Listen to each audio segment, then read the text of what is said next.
नमस्कार, स्वागत है सिलेक्शन गुरुजी ऑनलाइन यूट्यूब चैनल के कांस्टेबल प्रैक्टिस सेशन बैच में। और आज फिर जुनून बैच में हम स्टेट कांस्टेबल, सेंट्रल गवर्नमेंट्स के कांस्टेबल और पैरामिलिट्री फोर्सेस के कांस्टेबल्स के डिफरेंट एग्जाम्स के प्रीवियस क्वेश्चंस के एनालिसिस के बेसिस पर आपके लिए एक प्रैक्टिस के लिए प्रैक्टिस सेशन बैच में कुछ सवाल ले आते हैं जो कांस्टेबल लेवल के एग्जाम के पॉइंट ऑफ व्यू से बहुत इंपॉर्टेंट हैं, और हम ऐसे सवालों की सीरीज आपके साथ डिस्कस कर रहे हैं। सुबह 6 बजे जीएस, 7 बजे रीजनिंग और 8 बजे मैथमेटिक्स की क्लास ऑनलाइन आपकी हमारे यूट्यूब चैनल पर डेली पढ़ रही है।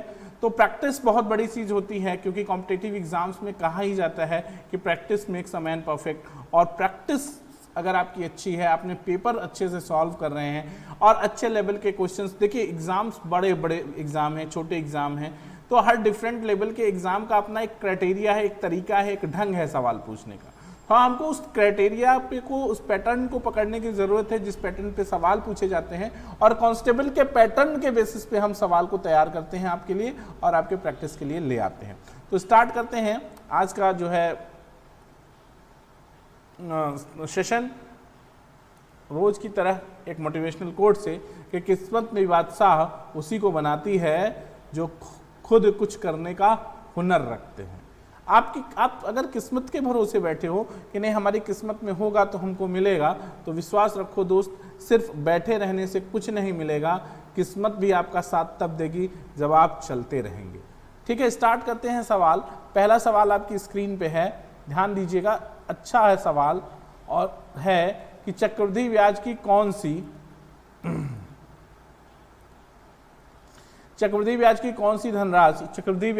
सी धनराशि एक वर्ष के अंत में 650 और 2 वर्ष के अंत में 676 हो जाएगी।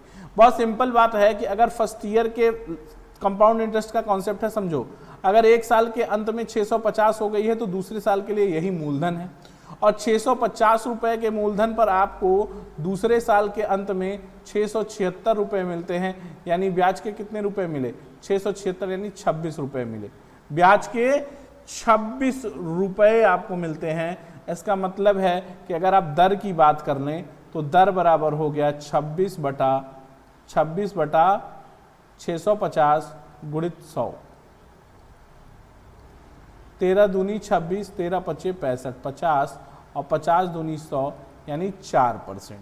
ये आपका रेट हो गया, 4% की दर हो गई। और ये 650 रुपए 4% की दर से एक साल के बाद हुआ है। इसका मतलब है कि ये जो 650 है वो किसके बराबर है? वो 650 बराबर है 104% के।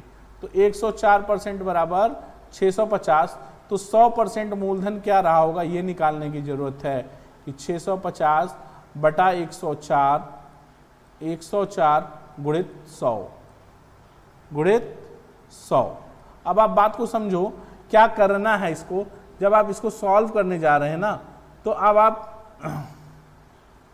100% हो गया आपका, 104% बराबर 650, तो 100% बराबर, अब देखो 13 पचे 65, 50 हो गया, 13 बट्टा 104, और ये स्कूल सॉल्व कर लेंगे तो आपको मिल जाएगा 625। तो ये आपका पहला ऑप्शन, लास्ट ऑप्शन 625 सही हो जाएगा। फिर से समझ लो, कह रहे हैं कि चक्रवृद्धि ब्याज से कोई धनराशि एक वर्ष के अंत में 650 रुपए और 2 वर्ष के अंत में 676 हो जाएगी।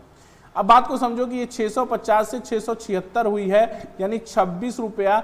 देखो एक साल के अंत में जो राशि है वो दूसरे साल के लिए मूलधन बन जाती है।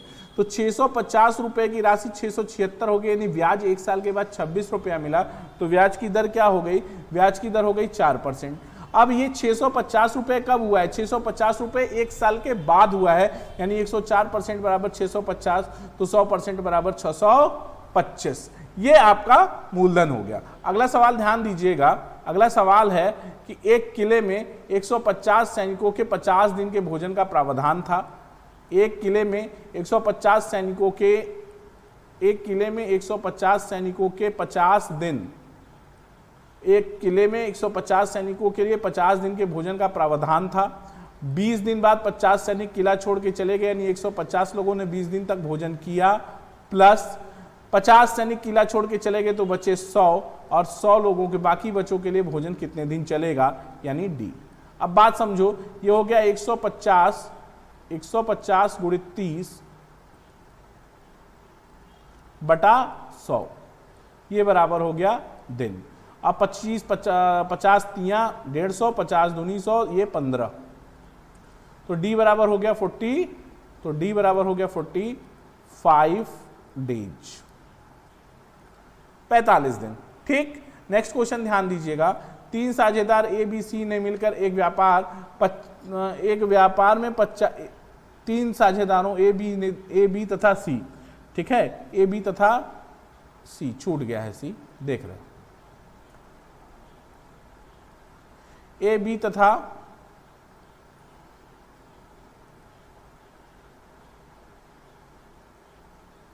सी ने मिलकर एक व्यापार में 50,000 का निवेश किया। यदि ए ने बी से 44,000 अधिक लगाया हो, ये 5 कितना है, ये 5 लाख है शायद, 50,000, 4,000 है ये, सॉरी, ध्यान देना, 50,000 का निवेश किया। यदि ए ने बी से 4,000 रुपये अधिक लगाया हो तथा बी ने सी से 5,000 रुपये अधिक लगाया हो, तो वर्ष के अंत में 35,000 रुपये के लाभ में ए का लाभ कितना होगा। तो बहुत सिंपल बात समझो कि 50,000 में से सबसे पहले देखो ए बी और सी, निवेश कैसे हो रहा है इसको समझो कि निवेश कैसे हो रहा है। क्या कह रहे हैं कि 50,000 में से 1 5 4 9,000 और 9 5 14,000 रुपये घटा दो। क्यों? क्योंकि ए ने बी से 4,000 अधिक लगाए हैं, ए ने बी से 4,000 अधिक लगाए हैं और बी ने सी से 5,000 अधिक लगाए हैं, तो ए ने सी से कितना अधिक लगाया, 9,000 अधिक लगाया है, 9,000 अधिक लगाया है। कुल करना ये है आपको कि कुल मिला के आपको 50,000 रुपये में से 9 5 14,000 रुपये घटा दो आप, तो आपको बचेगा कितना, 36,000 रुपये। और इस 36,000 रुपये को इक्वली बांट दो, ए को 12,000 प्लस बी को 12,000 और प्लस सी को 12,000। अब बी ने सी से कितना पैसा अधिक लगाया है दोस्त, बी ने सी से 4-5,000 रुपये अधिक लगाया है, तो 5,000 बी को जोड़ दो, तो कितना हो गया, 12 5 17,000। और ठीक है, और 17,000 लगाया है, तो अब कह रहे हैं कि ए ने बी से भी 4,000 रुपये अधिक लगाया है, तो यानी बी से 17 से 4,000 अधिक लगाया यानी 21, तो यहाँ 5,000, एक तो 5,000 जोड़ दो और प्लस ये सी से अधिक हो गया और 4,000 बी से अधिक हो गया, तो ये बराबर हो गया 21,000, यानी 21 संबंधे 17 संबंधे 12 का अनुपात बन गया। तो 2 1 3 7 3 10 राइट ना, तो 50 भाग योग कितना हो गया, 50 भाग बराबर 35,000। ठीक है, तो ए को कितना धन मिलेगा, ए को कितना धन मिलेगा, ए को 21 धन मिलेगा। ध्यान देना 0 0 से खत्म हो, 5 7 35, 1 बराबर 700, 1 बराबर 700, 21 बराबर हो जाएगा आपका, 21 का बराबर हो जाएगा 14,700। आपको ए का कितना हिस्सा हो गया, 21,000, 14,700। ठीक है, ध्यान दीजिएगा। अगला सवाल है कि चाय के मूल्य में 10% कमी हो जाने पर एक व्यापारी ने 22,500, चाय के मूल्य में 10% की कमी हो जाने पर एक व्यापारी ने 22,500 में 25 किग्रा चाय अधिक खरीद सकता है। चाय का मूल्य प्रति किग्रा कितना है? बहुत सिंपल सवाल है, समझने की कोशिश करिए। अगर मूल्य 22,500 में 10% कम हो जाए तो कितना हो गया, 22,50, और इसमें कितना केजी चाय खरीद सकता है, 25 केजी, तो 1 केजी का मूल्य कितना हो गया ये बताओ हमको। 1 केजी का मूल्य हो गया 25 9 225, 90 रुपया पर केजी हो गया। कह रहे हैं चाय का मूल्य क्या है, तो चाय का वर्तमान मूल्य, अगर चाय का मूल्य प्रति किग्रा कितना है तो 90 रुपये प्रति किग्रा है वर्तमान में। पहले का पूछेंगे प्रारंभिक, तो 90% बराबर 10% कमी हुई तो 90% बराबर 90, तो प्रारंभिक कितना हो जाएगा 100%, 100% बराबर 100 रुपये पर केजी हो जाएगा। अगला क्वेश्चन ध्यान दीजिएगा कि किसी वृत्त के व्यास को दोगुना कर दिया जाए तो उसका क्षेत्रफल कितना बढ़ जाएगा। बहुत सिंपल सवाल है कि वृत्त के व्यास को या उसकी त्रिज्या को दोगुना कर देंगे तो क्षेत्रफल 4 गुना बढ़ जाएगा, क्योंकि r तो r स्क्वायर है, और जैसे ही 2r करते हैं तो 2r का स्क्वायर यानी 4r हो जाता है, तो 4r स्क्वायर हो जाता है, यानी क्षेत्रफल कितना बढ़ जाएगा, 4 गुना बढ़ जाएगा, कोई दिक्कत नहीं है। अगला सवाल ध्यान दीजिएगा, बी और सी एक काम को 40 दिन में पूरा कर सकते हैं, जबकि ए बी सी वह काम 20 दिन में पूरा कर सकते हैं। ए अकेले वह काम कितने दिन में पूरा करेगा? आसान सा सवाल है, समझने की कोशिश करिएगा। बहुत सिंपल सवाल है कि A plus B plus C can do a piece of work. बिना पेन पेपर कैसे कर सकते हो? ए बी सी मिलके 20 दिन में करते हैं और बी सी 40 दिन में करते हैं, यानी ए के आ जाने से काम कितने दिन में हो गया? आधे दिन में हो गया, जितना बी सी कर रहे थे। यानी ए की जो इफिशियंसी है, जो ए की इफिशियंसी है, हेलो कोचिंग कहाँ है? ठीक ठीक,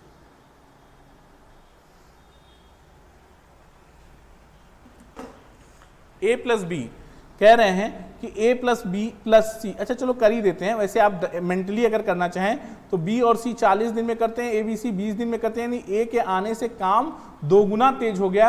यानी जो बी सी काम 40 दिन में करते थे वो काम ए ने 40 दिन में कर दिया, यानी ए बी सी तीनों मिलके तो काम 20 दिन में हो गया। यानी अब कहने का मतलब कि ए 40 दिन में काम पूरा करेगा। अगर आप मेथड से करना चाहते हैं तो ए प्लस बी कितने दिन में कर पा रहे हैं? 20 दिन में कर पा रहे हैं। बी और सी कितने दिन में कर पा रहे हैं? बी और सी कर पा रहे हैं 40 दिन में। बी और सी कितने दिन में कर पा रहे हैं? 40 दिन में। एलसीएम कितना हो गया? 40, 2 और 1 घटा देंगे 1 आएगा, और घटा देंगे तो बी सी से खत्म हो जाएगा। ए को पूरा काम खत्म करने में 40/1 यानी 40 दिन लगेंगे। कोई दिक्कत नहीं है ना, कर लोगे आप यहां तक। अगला क्वेश्चन ध्यान देना, हरीश ध्यान दीजिएगा, हरीश एक पूंजी के निवेश 16,000 रुपए का निवेश करता है जो 10% वार्षिक ब्याज दर पर सालाना चक्रवृद्धि रूप से देता है। 3 वर्ष के अंत में हरीश के द्वारा प्राप्त राशि क्या है? ध्यान देना, सिंपल सा सवाल है। क्या है रेट ऑफ इंटरेस्ट? 16,000 और रेट ऑफ इंटरेस्ट है 10%। तो 10%, पहला 10% हो गया 1600, दूसरा 10% हो गया 160 और तीसरा 10% हो गया 16। 3 3 1 से गुणा कर लेंगे तो 16 तियां 4800 प्लस 480 और प्लस 16, सब जोड़ लेंगे आप तो ये आ जाएगा आपका, सब जोड़ के आपको मिल जाएगा 5,200, 48 4 52, 5,296 ये ब्याज हो जाएगा। और इसमें आप 16,000 जोड़ लेंगे मूलधन तो आपको मिल जाएगा 21,296। कितना हो जाएगा? 21,296। ठीक है, यही कहीं गलत है कुछ, तो जो भी है ये ऑप्शन में से नहीं है तो कोई नहीं, दिक्कत नहीं है। आएगा आपका आंसर 21,296 ही। क्लियर है इतना? 21,296 आपका एग्जैक्ट आंसर है। अगला क्वेश्चन ध्यान दीजिएगा कि यहरीन ने एक मास्क, ध्यान दीजिएगा, यहरीन ने एक मास्क की बिक्री 308 रुपए में की जिसमें उसने 12% की हानि हुई। कितने रुपए की बिक्री करने पर 10% लाभ होगा? सिंपल सवाल समझने की कोशिश करो कि 12% की हानि का मतलब 88% बराबर 308। तो कह रहे हैं 10% का लाभ यानी 110% के लिए कितना चाहिए? तो 308/88 गुणित 110, 11 8 88, 11 धाम 110, 8 त्रिके 24, ठीक है, 8 त्रिके 24 हो जाएगा और ये हो जाएगा कुल मिला के 38,385। ठीक है, इसको सॉल्व कर लेंगे तो आपको सोल्यूशन मिल जाएगा 385। अगला सवाल है कि एक समबाहु, ध्यान दीजिएगा, अगला क्वेश्चन है, एक समबाहु त्रिकोण की एक भुजा की लंबाई 21 सेमी है। उपरोक्त त्रिकोण के परिवृत्त का क्षेत्रफल लगभग क्या होगा? ध्यान देना, परिवृत्त की त्रिज्या का फॉर्मूला होता है, परिवृत्त की त्रिज्या होती है भुजा बटा करनी में 3, यानी इसका मतलब है कि भुजा बटा करनी में 3 का मतलब ये है, ध्यान दीजिएगा,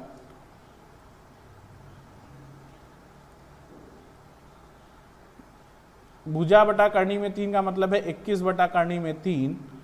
और अगर क्षेत्रफल की बात करेंगे आप कि परिवृत्त का क्षेत्रफल क्या है, तो परिवृत्त का क्षेत्रफल हो जाएगा पाई 22/7 और आर स्क्वायर 21/√3 और 21/√3।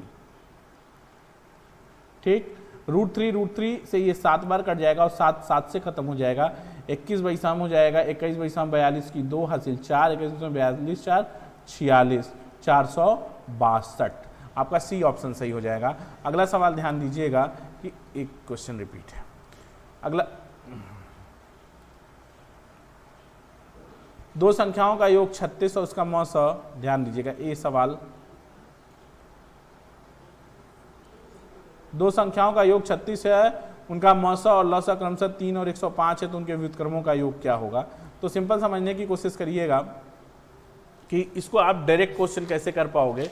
डायरेक्ट आप ये कर सकते हैं कि व्युत्क्रमों का योग क्या होता है। व्युत्क्रमों का योग होता है a + b बटा ab, और आपको पता है कि योग कितना है 36 और a b क्या होता है, संख्याओं का गुणनफल क्या होता है, लौसा गुणित मौसा, यानी 3 गुणित 105,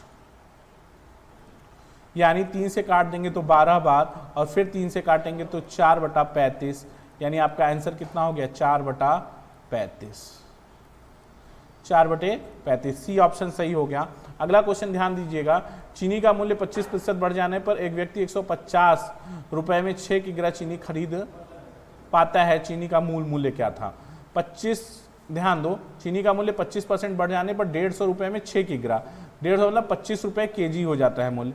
और ये 25 रुपए केजी कब है, जब चीनी का मूल्य 25% बढ़ गया, यानी 125% बराबर 25 के, तो 100% बराबर हो जाएगा 25/125, 25/125 गुणित 100, यानी 25/125, 5 20 100, यानी 20 रुपया पर केजी।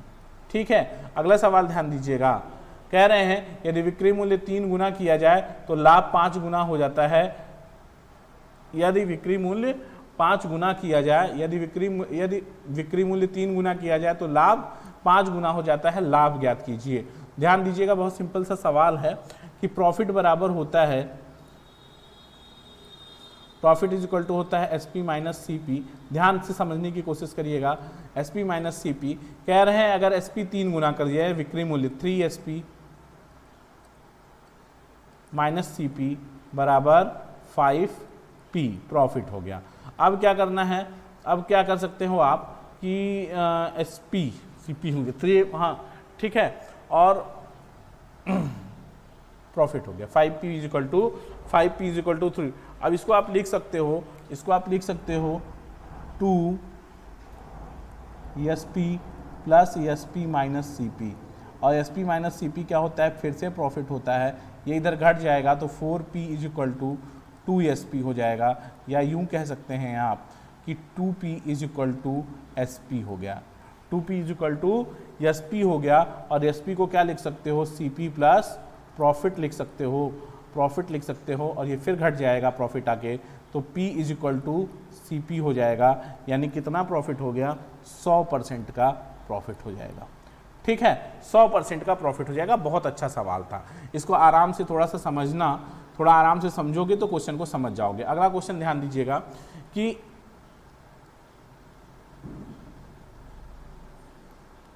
A 67% अंक प्राप्त करता है, जो कि उत्तीर्ण होने की तुलना में 192 अधिक है, जबकि B 27% अंक प्राप्त करता है, जो 45 अंक से फेल हो जाता है। परीक्षा का न्यूनतम उत्तीर्ण अंक क्या है, ये मैं आपके लिए छोड़ रहा हूं कि आप इसको, बहुत सारा सवाल किए हो, आप इसको एज अ होमवर्क सॉल्व करके बताइए। मैं आपको इसका जो है आंसर दे देता हूं।